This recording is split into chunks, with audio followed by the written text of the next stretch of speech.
بسم اللہ الرحمن الرحیم۔ لیگل ریفارمز کے موضوع کے ساتھ آپ کا میزبان مدثر خالد عباسی آپ کی خدمت میں حاضر ہے۔ ناظرین کرام، جیسا کہ آپ جانتے ہیں کہ ہم نے کرمنل انویسٹیگیشن کے حوالے سے اپنے گزشتہ ایپیسوڈز میں کچھ جو بہت امپورٹنٹ اسپیکٹس تھے فوجداری مقدمات کے، ان کے حوالے سے بات کی تھی۔ یہ بات سامنے آئی تھی کہ جو مدعی مقدمہ ہوتا ہے وہ پولیس کے ہاتھوں اور تفتیشی جو ایجنسیز ہوتی ہیں ان کے ہاتھوں جن مسائب اور مشکلات کا شکار ہوتا ہے، اس کے نتیجے میں وہ مدعی جو ہے وہ عملاً ملزم سے زیادہ سفر کرتا ہے۔ یہ بات بڑی ناظرین قابل غور ہے۔ ہم نے اپنے پہلے ایپیسوڈ میں بھی یہ بات کہی تھی کہ آپ اس بات کا اندازہ لگا سکتے ہیں کہ ہمارا جو تفتیش کا نظام ہے وہ اس قدر ناقص ہے اور اس کے اندر اتنی اصلاح کی گنجائش ہے کہ جس بندے کو آپ نے داد رسی دینی ہوتی ہے وہ بیچارہ خود ملزم سے زیادہ ملزم تو ایک آفینس کمٹ کرتا ہے، وہ پہلے تو پکڑا ہی نہیں دیتا، جب پکڑا جاتا ہے تو پھر وہ جیل میں چلا جاتا ہے، لیکن جو مدعی ہوتا ہے اس کا امتحان جو ہے فرام دا ڈے ون شروع ہو جاتا ہے۔ برسبیل تذکرہ ناظرین، یہ بات میں آپ کو بتانا ضروری سمجھتا ہوں کہ جس معاشرے میں کیونکہ ریاست اس بات کی ذمہ دار ہے کہ اگر کوئی آفینس کمٹ ہوتا ہے، کسی سے زیادتی ہوتی ہے تو اس کو انصاف دیا جائے، لیکن فرام دا ڈے ون مدعی جو ہے وہ انتہائی کرب اور مشکل کا شکار ہوتا ہے۔ یہ بات عام مشاہدے میں دیکھنے میں آتی ہے، لیکن مجموعی طور پر یا اجتماعی طور پہ آج تک اس چیز کی جو نشاندہی ہے وہ اس انداز میں نہیں ہو سکی جو ہونی چاہیے۔ ہمارا یہ پروگرام جو ہم نے ایک سلسلہ شروع کیا ہوا ہے، اس کا مقصد بھی یہی ہے کہ وہ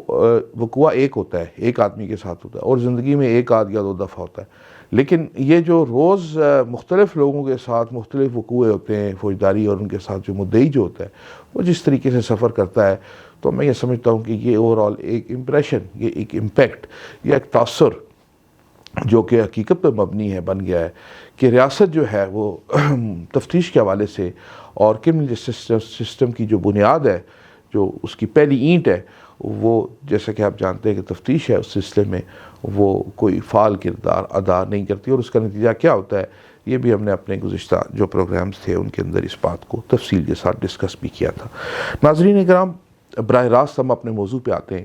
تو تفتیش جو کی جاتی ہے اس کا جو پہلی جو سٹیپ ہوتا ہے وہ registration of F I R ہوتا ہے، اور جیسا کہ آپ جانتے ہیں کہ ہم نے اپنے پچھلے ایپیسوڈ میں بھی اس بات کی نشاندہی کی تھی کہ ایف آئی آر کا اندراج جو ہے وہ سب سے پہلا امتحان ہوتا ہے مدعی کے لیے، اور آپ اندازہ کر سکتے ہیں کہ اگر کسی مدعی کا بھائی، بیٹا یا اس کے والد یا اس کا کوئی قریبی رشتہ دار جو ہے، اگر وہ خدا نخواستہ اگر وہ مرڈر ہو گیا ہے، اور پھر ایسی سچویشن میں اگر کسی مدعی کی ایف آئی آر ہی اس طرح سے بر وقت درج نہ ہو سکے اتنے بڑے وقوع کی، اس کے ساتھ ساتھ آپ جانتے ہیں کہ مختلف اور جو فوجداری مقدمات ہوتے ہیں،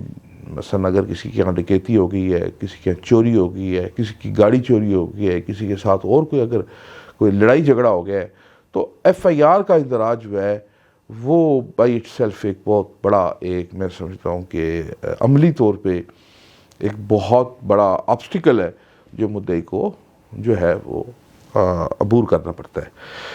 پہلی تو بات یہ ہے ناظرین کہ اس سلسلے میں قانون موجود ہے۔ Section 157 of the criminal procedure code کہتا ہے کہ جب بھی کوئی وقوع ہو تو پولیس اس بات کی پابند ہے کہ وہ مقدمہ درج کرے، لیکن عملاً ایسا نہیں ہوتا۔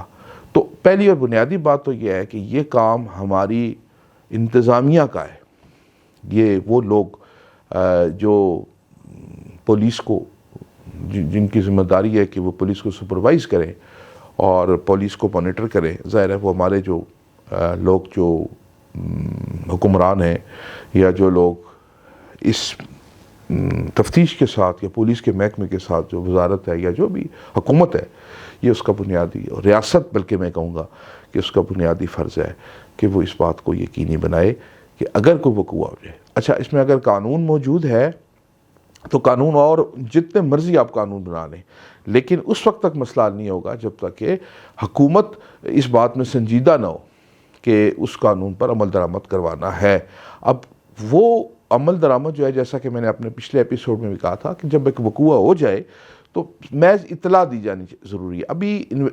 جو آپ کی جو کرمنل لا ہے اس کے اندر لفظ ہے information, first information report. First information report کا مطلب یہ ہے کہ ایک اطلاع ہے جو دے دی جائے. اچھا، ابھی اس میں جو اور قانون سازی کی جہاں پہ ضرورت ہے اور جس چیز کی انٹرپریٹیشن کی جس چیز کی ضرورت ہے قانون میں، وہ یہ ہے کہ وقوع کی اطلاع ایک چیز ہے اور وقوع سے متعلق اسٹیٹمنٹ جو ہے وہ دوسری چیز ہے. سیکشن 161 جو ہے وہ ایک اسٹیٹمنٹ ہوتی ہے جو پولیس کو دیتا ہے، جو پی ڈبلیوز ہوتے ہیں، جو گواہان ہوتے ہیں مقدمے کے. اور جو مدعی ہوتا ہے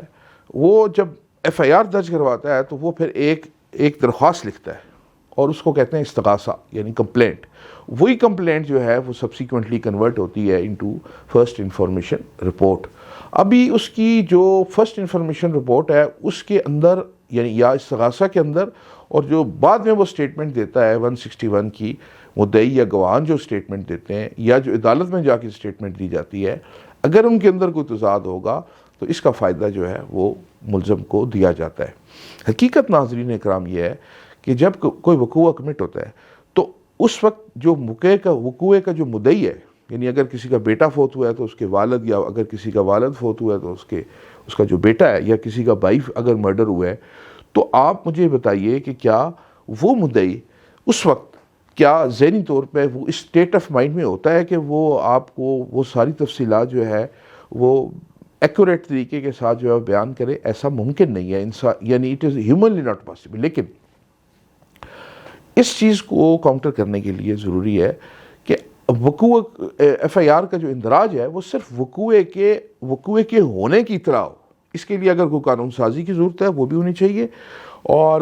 میں سمجھتا ہوں کہ اس کے بعد کی جو اسٹیٹمنٹس ہیں یہ قانون بنا دینا چاہیے کہ اگر بعد میں تفصیل کے ساتھ اگر مدعی اپنا کوئی بیان ریکارڈ کروانا چاہے، اگر وہ کوئی اپنی، تو نارملی یہ ہوتا ہے کہ اگر اس طرح کا کوئی اسٹیٹمنٹ بعد میں وہ ریکارڈ کرواتا ہے تو وہ پورے کے پورے جو استغاثہ کا جو مقدمہ کیس ہے اس کے لیے وہ ایک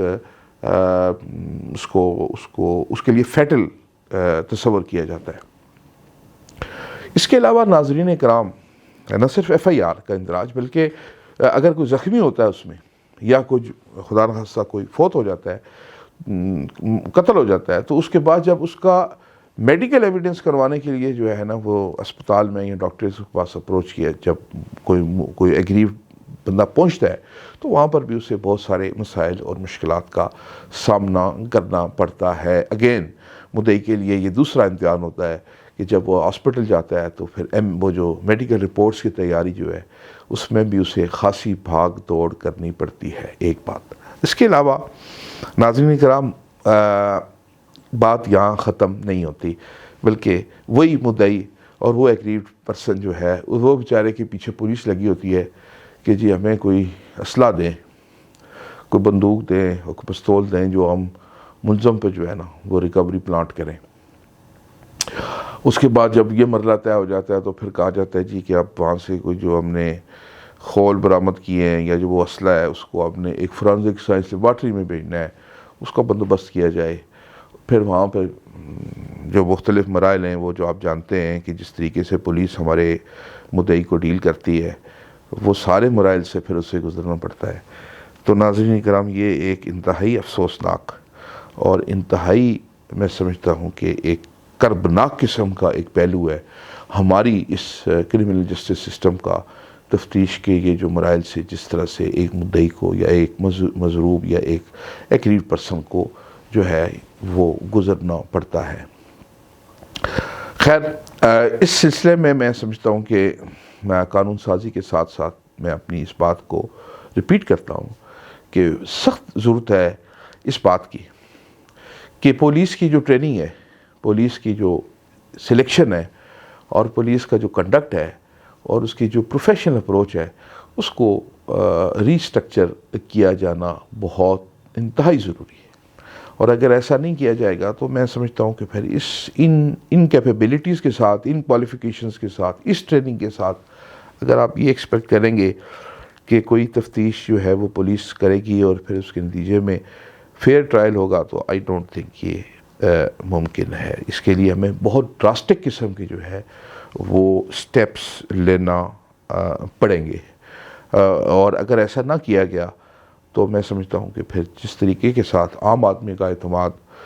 پولیس کی تفتیش اور پھر اس کے بعد فوجداری مقدمات کے حوالے سے جو صورتحال ہے وہ مزید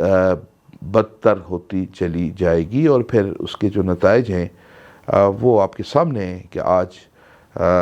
پولیس کے اوپر سے، تفتیش کے اوپر سے، اور جو ہمارا ایک نظام ہے انصاف کا، اس کے اوپر سے لوگوں کا اعتماد جو ہے وہ اس کا براہ راست سفرر کون ہے؟ اس کا براہ راست سفرر نہ صرف وہ مدعی اور وہ ملزم ہو سکتے ہیں جن کو انصاف نہیں ملتا، بلکہ میرے خیال میں ناظرین کرام اس کا براہ راست جو متاثرین ہیں ان میں آپ اور میں بھی شامل ہیں. اور اس کی وجہ یہ ہے، پہلی بات تو یہ ہے کہ یہ اس مرحلے سے کسی کو بھی گزرنا پڑ سکتا ہے، لیکن اس سے بھی امپورٹنٹ بات یہ ہے کہ ہم اس ملک کے، اس ریاست کے شہری ہیں، اور اگر تفتیش کے نظام، انصاف کی فراہمی میں اگر کوئی رکاوٹ آئے گی اور اگر یہ ریاست کمزور ہوگی تو میں اور آپ کمزور ہوں گے. ناظرین کرام، چونکہ ہم نے کوشش کرتے ہیں کہ ہم اپنی اس بات کو مختصر رکھیں تاکہ آپ اس بات کو سنیں اور کم وقت میں زیادہ سے زیادہ جو اپنے خیالات جو ہیں وہ آپ کے ساتھ شیئر ہو سکیں. تو ناظرین کرام، یہ ہمارا جو سلسلہ ہے یہ جاری رہے گا، اور اس میں اپنے آئندہ ایپیسوڈ کے اندر آپ کو ایک بہت انتہائی اہم ایک کہہ سکتے ہیں کہ کیونکہ اگر قانون موجود ہو اور قانون کے متعلق لوگوں کو، اور خاص طور پر قانون کے شعبے سے تعلق رکھنے والے لوگوں کو بھی اگر اس شک کے بارے میں پتہ نہ ہو، اور اگر پتہ ہو بھی تو وہ ہائی لائٹ نہ ہوئی ہو، تو میں سمجھتا ہوں کہ میں اسے ایک انکشاف ہی کہوں گا. تو انشاءاللہ آئندہ آنے والے پروگرام جو ہیں ان میں ہم فوجداری مقدمات، کرمنل جسٹس سسٹم میں تفتیش کی